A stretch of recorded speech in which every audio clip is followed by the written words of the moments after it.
guys, my name is Vanessa Gonçalves. I'm a yoga teacher, dentist, and planning events. I live in here in US 16 years ago, specifically in Miami.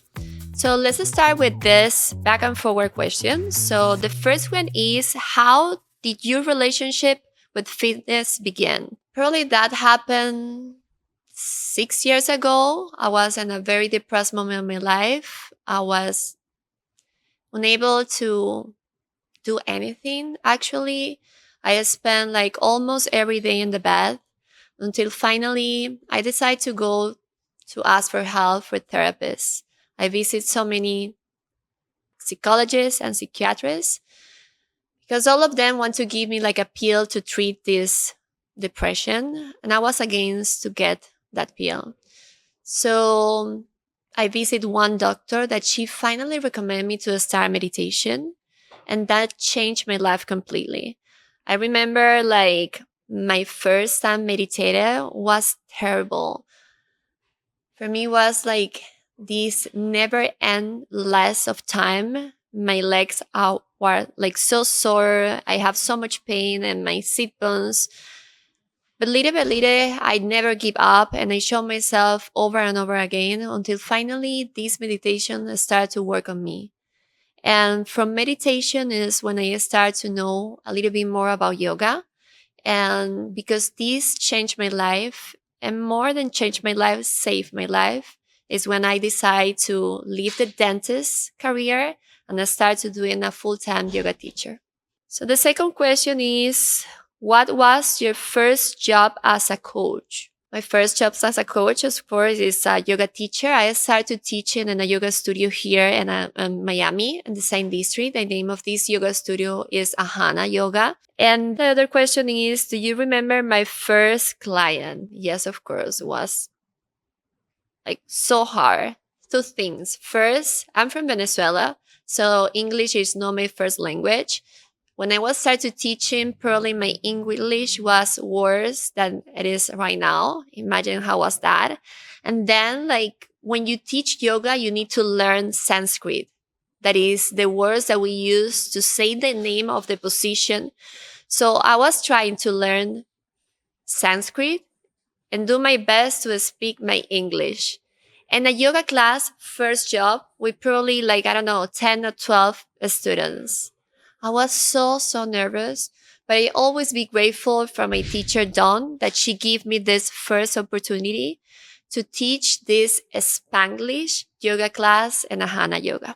What motivating you to continue this path? Of course, as I said in the beginning, because yoga helped me and saved my life. What keep me motivated every day is try to share what helped me to improve myself and a better person, to calm my mind, and of course, to get out of this very hard depression that I was living. When did you realize you were more than just a trainer and also an entrepreneur? Oh my God. Well, this was easy, but hard for me because I'm dentist. So I was in the business first. And when you work as a dentist, I was not having my own clinic. So I was working in a dentist office for someone else. So you need to promote yourself beside of your dentist space that you're working. So I was having like a little bit experience of that. But I was not an entrepreneur because even if I was working by myself, I was under the umbrella of this office dentist. And when I started working as a yoga teacher, even if you work for different studios, you need to promote your classes and show to the students what make your class different for another teachers. And that was hard. So being an entrepreneur is being like a roller coaster. It's a lot of ups and downs. But when you found like your path and you find your passion, it's like very easy to go for. And for me, it was kind of easy in some way as well, because I was having like a huge follow on Instagram for my background as Miss Venezuela. So that helped me a lot to get a little bit engagement on social media. What is very important right now is you are entrepreneur, you need to have a strong presence in the social media. What was your first step as a business owner? Well, I already have my LLC. If you ask me like any recommendation and we ask you to create your LLC as the best that you can do here in US, and that is for sure the first step that you need to take. What does it mean to you to be your own brand?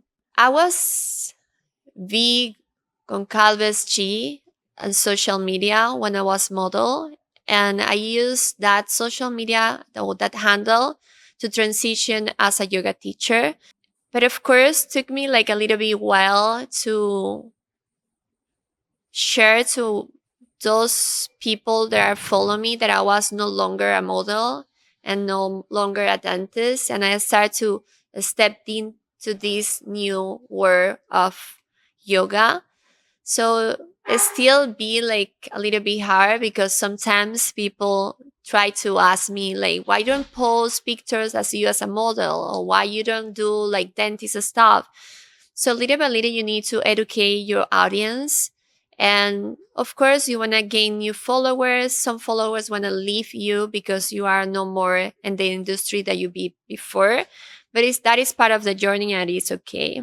What parts of being an entrepreneur did no one tell you about it? This is a very good question. When you are a yoga teacher and you do your yoga teacher training, everything is beautiful. You have probably the best time of your life. You share with people that are aligned with the same mindset as you are and the same passion. But I feel like even because I still have this conversation with so many yoga teachers, and the yoga teacher training, nobody tells you how you can go out and charge how much is your value of your class.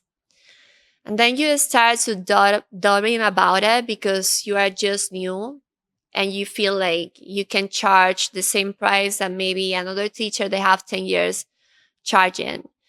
And my recommendation for you guys, if you are an entrepreneur, if you are a yoga teacher, don't be ashamed about charge whatever that you feel that is your job. Nobody can put a price of what you are doing. And if you are doing from your heart and you know that you are helping another ones, like do it because who want to value your job is want to pay what it is. What does a typical day look like balancing training clients, social media, and finance? Like really, really honest, how my day look in a car. I drive all over Miami. I teach yoga and design district. I teach yoga and South Beach. Plus, I have so many privates. So my day, to balance my day, I drive in with my phone in hand when I stop. And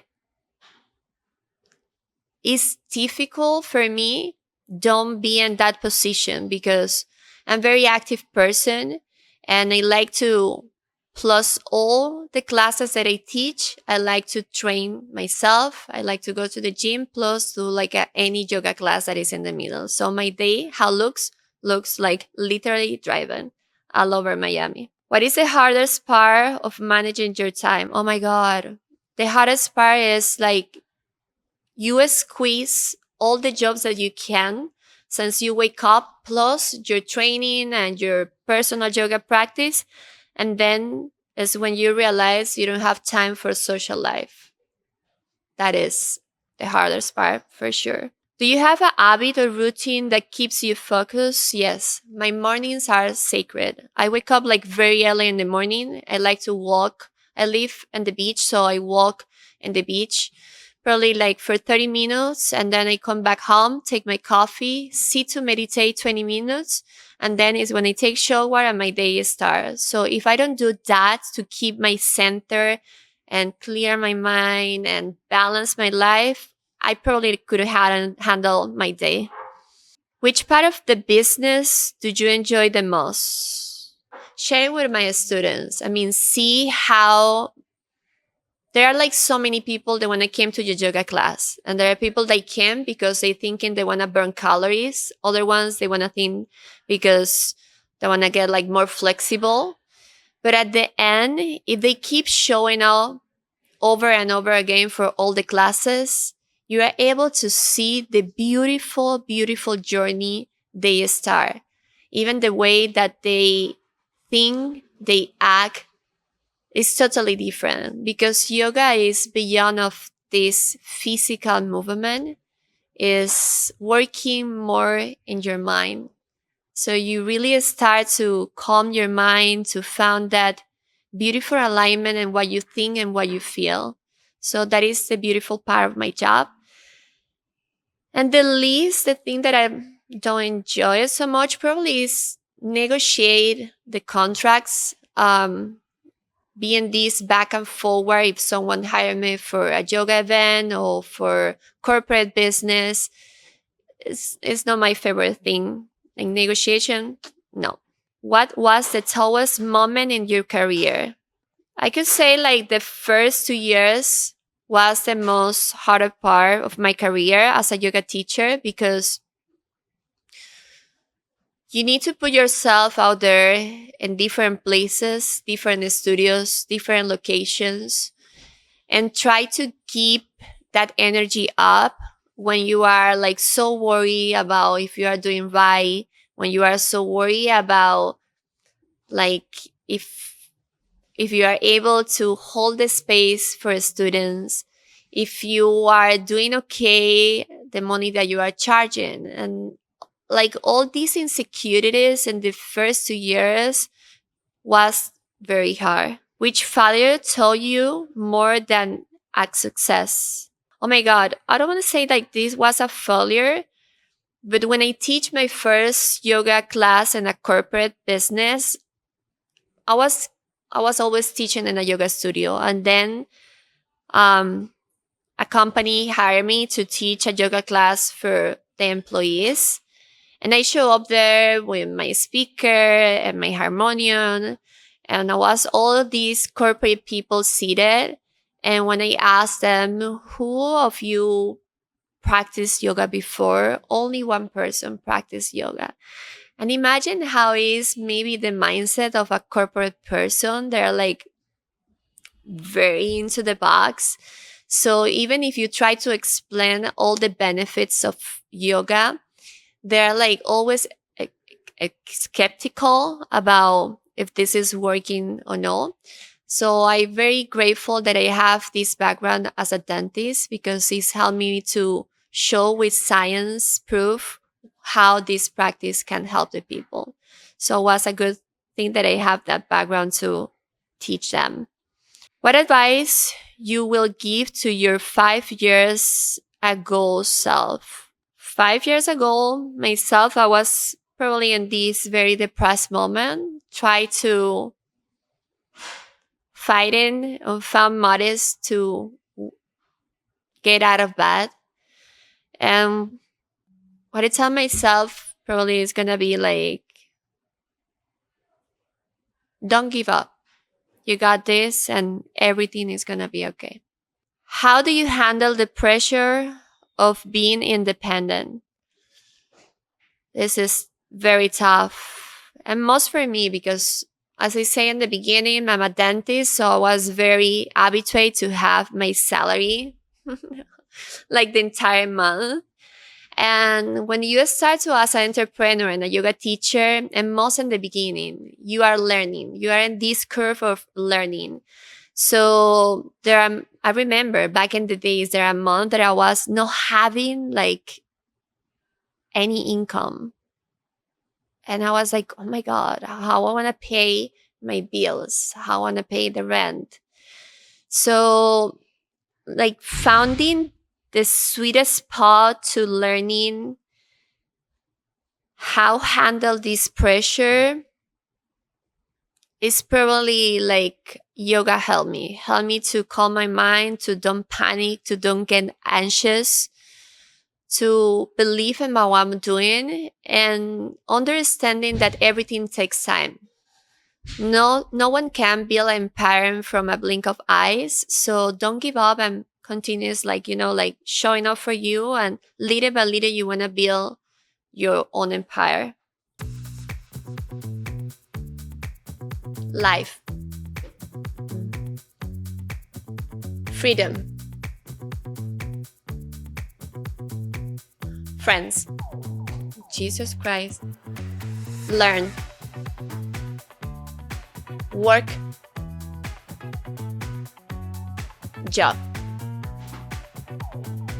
everything, endless,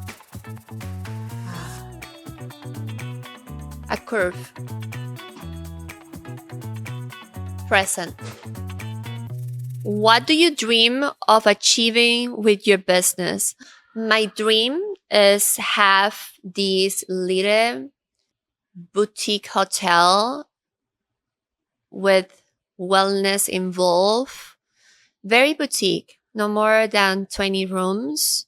When people can go there first to share with community, where they can disconnect of the very pressure life that we live in, that they can practice yoga, they can have a therapist at disposition if they need it, to chat, to maybe work and anything they need to work, with a healthy food, probably some IVs, therapies, and all of that. I would love to be near to the ocean or in a mountain near to a lake. How do you see the evolution of fitness and the role of the entrepreneur coach? I feel like that is tangible. You can see right now how everything involves fitness and wellness.